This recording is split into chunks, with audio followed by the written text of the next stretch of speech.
Okay, so here's the scene that I saw at Riverbrink. It's kind of around the corner where there's some grasses planted and some other garden plantings, and then this backdrop of trees just where the grotto is that show at that spot, just kind of back behind the building. And so I pulled out my watercolor paints and I just tried to capture the mood. And as you can see, I really got bogged down by some details. Everybody does. But this part here, I really like. This particular capture really caught the way the light and the color and even the details of more golden autumny toned leaves were showing on this particular shrub. This part I didn't mind either. I caught some good tonal value and just the way the light was playing on that particular tree.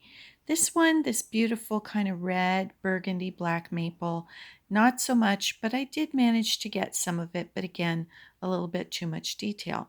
So that's sometimes what will happen is you'll get bogged down in the detail first. The next exercise, when you realize that, is to move to blocking it out just in shapes. So this way, I'm just capturing some of those areas that I saw here that that I got kind of bogged down in detail with.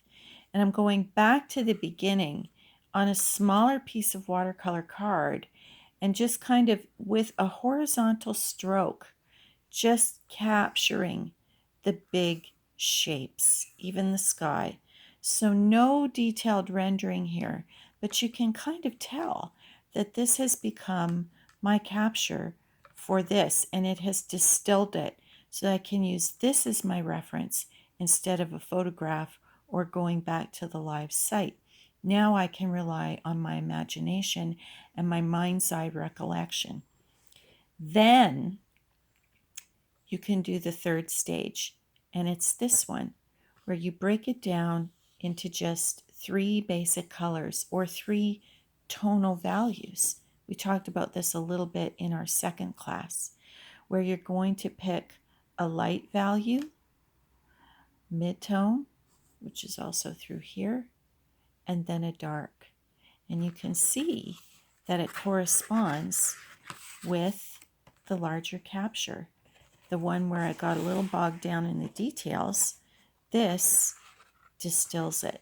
So I went from here, working with the shapes, to then taking a band of what was really favorite for me in my view, the thing that really captured me. And it was this little strip right through here where the grasses are and where there's just a little bit of the backdrop of the trees behind in the grotto. And then you can go to the detail.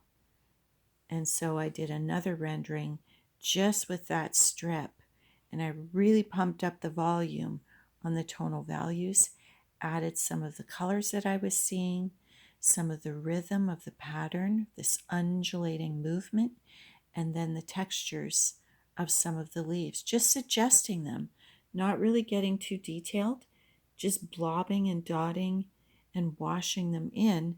And as a result, I have the capture from that especial moment, that evoked feeling of the way the light on a kind of half sunny, mostly cloudy day was playing on those wonderful grasses and the trees in behind at the Riverbank property.